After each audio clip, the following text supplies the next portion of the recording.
The next cluster of traditions which we will explore approaches the problem of what it means to be human in a fundamentally different way than the way of wisdom. From the vantage point of the way of wisdom, our fundamental aspiration as human beings is to be, and the underlying problem of human condition is our finitude and contingency, our limited power, and our dependence on others. The solution to this problem was wisdom, a correct understanding of the nature of reality which allows us to grow towards God or find meaning in which there is nothing with inherent existence. For what we will call the way of liberation and justice, on the other hand, being human is fundamentally a calling to justice, and the problem of human existence is sin and or injustice. This does not mean that there is no concern with ethics in the way of wisdom, or with transcending finitude and contingency in the way of liberation and justice, but the way in which the fundamental problem of human existence is framed is fundamentally different in the two traditions. This way emerged in the context of the axial age transformations in what eventually became ancient Israel. Even at the surface level of a literal reading of the scriptures, the origins of ancient Israel are fundamentally a story of liberation, the exodus from Egypt, where the Israelites had been enslaved by the pharaohs.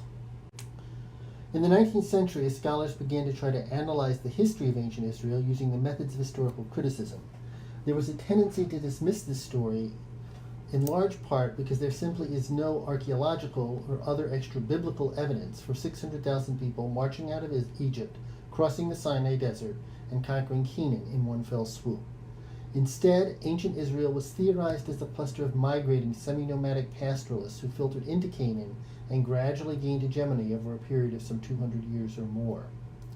The Exodus story was understood as the story of simply one group that eventually became part of Israel, much smaller than it is depicted, especially in the Book of Numbers, but very influential because it included the Levites, who became the priestly core of the people of Israel. More recently, scholars have begun to apply social scientific methods to the history of ancient Israel, and many have come to believe that Israel emerged as a result of a peasant revolt against the Canaanite warlords around 1200 before the Common Era, essentially the same time as the Bronze Age collapse across the Mediterranean basin. The Canaanites were a typical Bronze Age sacral monarchic society and worshipped a god named Baal, which means Lord, Master, Owner of Land, and Husband, and who was identified with the local warlord, thus legitimating the tributary exploitation of the peasantry.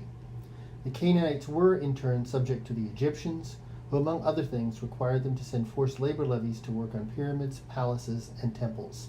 These were the slaves of the Exodus. Around 1200 before the Common Era, a number of things happened simultaneously. First, the Hittite Empire to the north collapsed, allowing iron technology to filter into the region. Bronze required tin, which was rare and thus easily maintained as a royal monopoly. But iron was quite common, and once the technology necessary to smelt and use it became available, peasants were able to build tools to terrace the rocky hillsides and to move out of reach of the chariots of the Canaanite warlords who could not get up the hills, in effect creating liberated zones. Second, Egyptian hegemony over Canaan collapsed, giving rise to a period of social banditry in which these dissident peasant groups, known as Apiru, first served as mercenaries for various local powers and eventually became an effective guerrilla force against the Canaanites and the Egyptians. Finally, the dissident peasant communities underwent a religious revolution, shifting the focus of their worship from Baal to his father, who was the nominal but rarely worshipped head of the Canaanite pantheon. They worshipped him under the name of El Yahweh Sabaoth Yisrael, El, who brings into being the armies of Israel.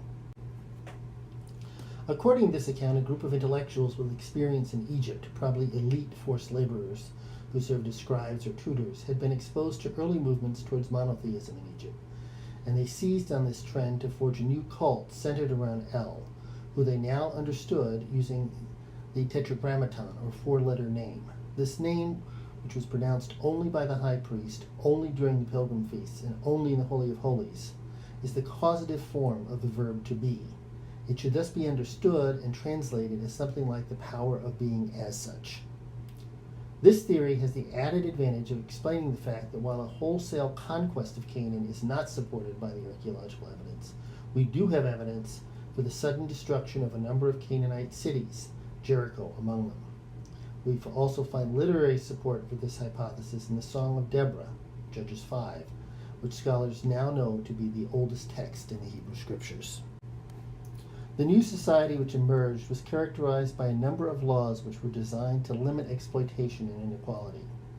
Thus, land was held by the peasant community and periodically redistributed every 50 years. Taking interest on loans, which could lead peasants to lose their lands and go into debt servitude, was prohibited.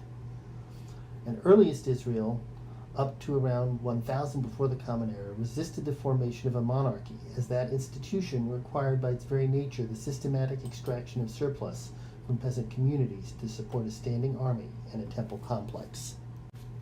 Eventually, a new group, the Philistines, moved into the region, probably associated with the so-called Sea Peoples. They used light infantry technology rather than chariot warfare and had iron weapons, so that they were able to penetrate and dominate the Israelite villages in the hill country. This required Israel in turn to yield to a monarchy, first under Saul and eventually under David. But when this monarchy became exploited, prophets arose who challenged it and made even more explicit the essence of Israelite religion, that we know God in and only in the just act. The Philistines were followed by new Iron Age empires, Assyria and Babylon, which eventually conquered Israel. These were followed by the Persians, the Greeks, and the Romans.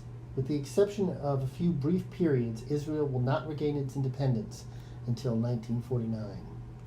The Jewish people responded to this situation in a number of different ways. Some, drawn mostly from the ruling classes, collaborated outright with their oppressors. Herod, who was not even a Jew, but rather an Idumean who had adopted Judaism in order to serve as a puppet king for the Romans, reflects this strategy. Others, especially the priestly elite, saw the temple and its liturgy as the core of Jewish identity and were willing to accept foreign domination as long as the temple and its liturgy remained sacrosanct.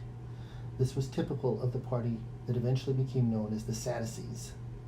Some elements of this trend, however, did rebel with foreign interests when they undercut emerging monotheistic norms. These groups were joined often by peasants, resisting foreign empires for economic reasons, as they often extracted well over half, and in some cases up to 90% of the total agrarian product. These revolts dominated the period traditionally associated with the life of Jesus of Nazareth, and the New Testament refers to them when it mentions the Zealots and the Sicarii, as well as the uprising which took place in Jerusalem at the time of Jesus' arrest and execution, which is mentioned in Mark 15. The most important response, however, from the vantage point of later Judaism was that developed by the Pharisees, who never accepted foreign domination, but who did believe that the basic principles of the law, which originated in an early Iron Age peasant society, needed to be adapted to the very different realities of a complex commercial society inserted into global trade networks. Thus, for example, the law of Jubilee in Leviticus 25 was an outstanding way to preserve rough equality among peasants in an agrarian society. It said nothing about how merchants should conduct themselves beyond giving a general principle: you shall not drive a hard bargain with your neighbors. The Pharisees asked what this meant here and now and developed a method of interpretation, a hermeneutic, focused on extracting the basic principles from text and then applying them flexibly and creatively to new circumstances.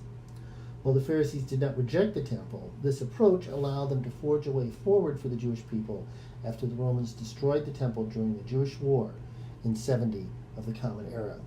This became the basis for the rabbinic form of Judaism, which has been dominant ever since. There are other strains in Judaism of which you should also be aware. One is the Kabbalistic tradition, which emerged out of mystical tendencies in Judaism during the early centuries of the Common Era, and which became an important current after Jews were expelled from Spain during the Reconquista, which culminated in 1492 of the Common Era.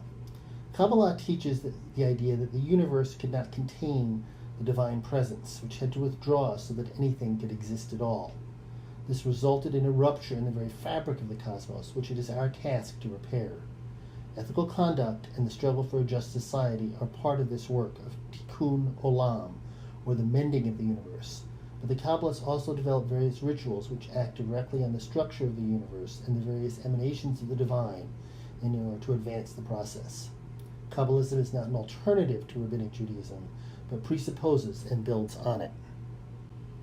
Hasidism emerged in the 18th century in the Pale of Settlement, the part of the Russian Empire in which Jews were permitted to settle, and it joined elements of Kabbalism with a focus on piety and devotion to a charismatic leader or rebbe. Unlike the modern Orthodox, who combine strict adherence to traditional Jewish observance in matters like dietary law and gender roles, with as much integration into contemporary life and local culture as that law allows, the Hasidim preserve their historic language, Yiddish, and traditional 18th century European dress. During the Enlightenment, many Jews began to struggle for liberation from the oppressive conditions under which they had lived in a diaspora in Christendom. This led to sharp divisions. Some Jews believed that the key to acceptance in European society was to re-theorize Judaism as a religion rather than as an ethnic identity. This led to the Reform movement, which became prominent in the 19th century and which continues to be a powerful force today. Originally, most Reform Jews rejected the idea of creating a Jewish state, though this changed after the Shoah or Holocaust and the establishment of the State of Israel in 1949. Many Jews, while accepting the principle of adaptation to new circumstances as fundamentally in accord with rabbinic tradition, felt that the Reform movement went too far in assimilating European and especially liberal German Protestant culture. You can see this in the image of the synagogue here, which looks very much like a 19th century Protestant church. This led to the formation of the conservative movement and eventually to Reconstructionism and Jewish renewal, which reject literalism and embrace adaptation, but also want to preserve, renew, and extend Jewish cultural traditions. Other Jews, however, understood their liberation first and foremost in ethnic and national terms. There were three main tendencies within this broader trend. The Bundists argued for cultural autonomy in the context of a liberal, democratic, and possibly socialist secular state, which they hoped to collaborate with non-Jews in creating in Europe. The territorialists looked to creation of a Jewish state in Eastern Europe in the Old Pale of Settlement. And Zionists, finally, looked to creation of a Jewish state in the land of Israel itself. Zionism, in turn, had many different expressions. Liberal Zionists saw their struggle as essentially the same as that of any of the many nation-building or national liberation movements which had dominated Europe during the 19th and early 20th century. Labor or socialist Zionists believed that Judaism, with its focus on social justice, pointed naturally towards socialism and were active in forming agricultural communes or kibbutzim. Revisionist Zionists, those currently in power in Israel, in the form of the Likud party, drew on the experience of European fascism and understood Jewish identity in terms of blood and soil. Religious Zionists, the only strongly Orthodox group within the Zionist movement, understood the creation of a Jewish state as part of the broader work of Tikkun Olam. And spiritual Zionism, finally, understood Israel first and foremost as a center for Jewish civilization with a global transformative mission, and only secondarily as a state structure.